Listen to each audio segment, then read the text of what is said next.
this story down, but I've told it so many times because when it happened, I was so out of my mind over it. But and it happened about a year ago, so I'll just tell you as it happened. So first of all, I live in this neighborhood. I live on 146th in Amsterdam.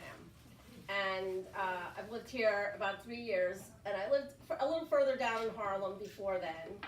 So very different neighborhood. Up here is very different. But the one thing I will say about this neighborhood is it's a nightmare to park. Anybody that lives here, you basically circle for hours until you get a spot. So now the good thing is I have what's known as a hoopty car. Does everybody know what a hoopty car is?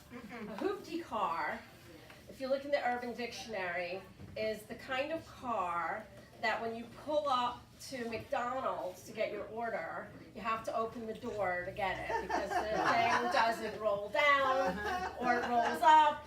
You know, generally there has no more than 3 matching hubcaps. You know, I've lost the side view mirror twice in this neighborhood. One time I lost the side view mirror and the window went down. I had the mirror taped on with like silver duct tape, and the tape was like slapping me in the face while I was driving. So whether that made me a target or it's a little old lady thing, I don't know.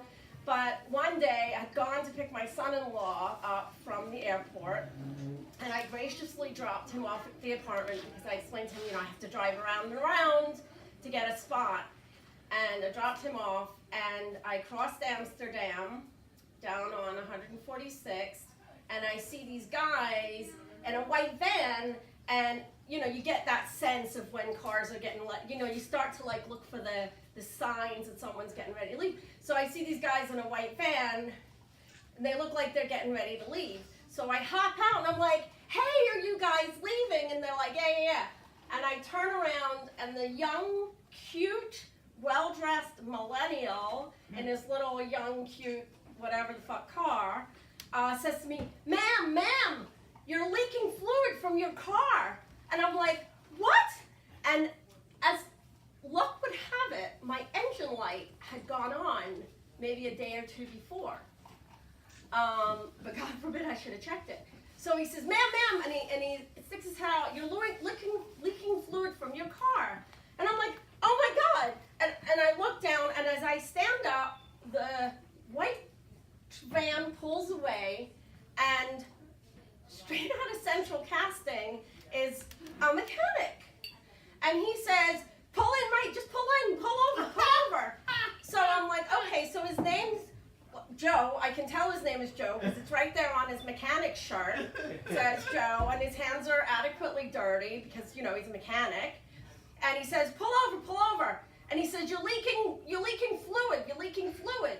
So I'm like, oh my God. So I pull over. He says, hurry up, pop the trunk, pop the hood. So I'm thinking, oh my God, and I'm emotional. I can't remember why I was emotional. Oh yeah, it's because I'm crazy. And I was already like kind of emotional. He's like, pop the hood. So I pop the hood, and I park the car, and I get out, and he's like, look at all this fluid. And I'm like, oh my God, and there's like a freaking river of this like fluid coming from my car. And I'm like, oh my God. He's like, oh, lucky for you, I was right here. And he's like, hold on, I'm gonna get the schematic. What's the model in there? And I'm like, what? I didn't know what was going on. And the engine light, and it's a hoopty car, and I'm old, and he said, hold on, you know, lucky I'm here. And he gets on the phone, and he's like, hi, it's Joe. I need the schematic for what's the model? And I said, it's a 2003 Ford Focus. And he's like, I need the schematic for a 2003 Ford Focus. Yeah, I need to hold on. He goes, oh, okay, no, it's the pilot, it's the head block, it's the hot group. Oh, it's the pin of the head block, the pin of the high block. Oh, my, over the needle nose pliers, and I'm going, wait a minute, Winston. And he starts like fucking with my car. And I'm like, hang on a second, I'm gonna call my husband. He's in the apartment. He's just up the block. Just give me a minute.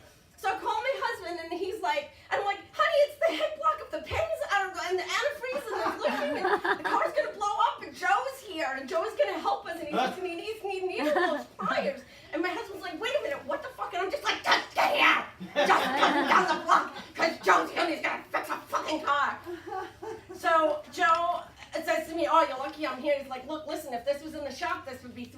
I could fix it for you in the shop for $3.50 because I'm here and I've got my needle nose pliers and it's just a pinhead in the block. And I said, just hold on, my husband's coming. So my husband walks down and my husband's like, what's going on? My husband, pretty good technically with the car, but I'm screaming at him and, he's, I don't know, doesn't have enough Ritalin in him or whatever. And he's like, what's the goes? And the guy goes, it's okay, I fixed it. Luckily I had my needle nose pliers with me. I got the schematic on my phone and I put the pins back in the head block. And then he starts talking to my husband and saying, now listen, what you need to do, because you lost all your antifreeze, I need you to get a gallon bottle of water and go and fill it up with water and fill it up until you get antifreeze. And my husband's like, okay. And I'm like, did you get that? It's antifreeze. You got to fill up the antifreeze because Joe was here with the needle nose pliers and he fixed the hub with the plug and the head and the pin. So the guy says, so I said, I'm so glad you're here. He goes, now, again, this would be $3.50 in the shop, but, because I'm here. And I was like, we don't have any money. We had no money. Literally, we had no money. I said, we don't have any money. He goes, well, you got to have $100 or something. You got to be able to give me come on, this would be $3.50. And I was like, I said, well, we have money for our rent, but I said, and I start crying. I'm hysterical by this point because it's just an emotional time. He goes, all right, $100 and $100. And my husband's like, what the fuck is that? I go, don't get the $100 because Joe fixed the thing with the needle nose pliers with the pin block. So he goes and he gets $100 and he comes back and I'm crying and I'm like, you understand? We don't have any money for our rent. And he goes, it's okay, I'm your angel for today.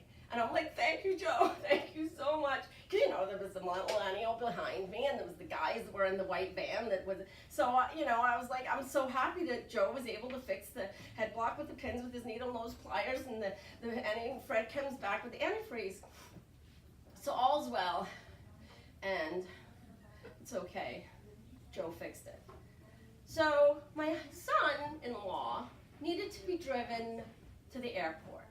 And before Joe disappeared into the wind, which he did, I said, is it time? No, you have a minute. Oh, I have a minute, okay. So, good, because there's no more than a minute for the rest of this. My son had to, and I said to Joe, is it okay if I take my son to the airport? And he says, yeah, as long as your husband puts the antifreeze in, you'll be okay. So Joe leaves into the wind. And I'm driving my son to the airport, my son-in-law to the airport, and I start thinking,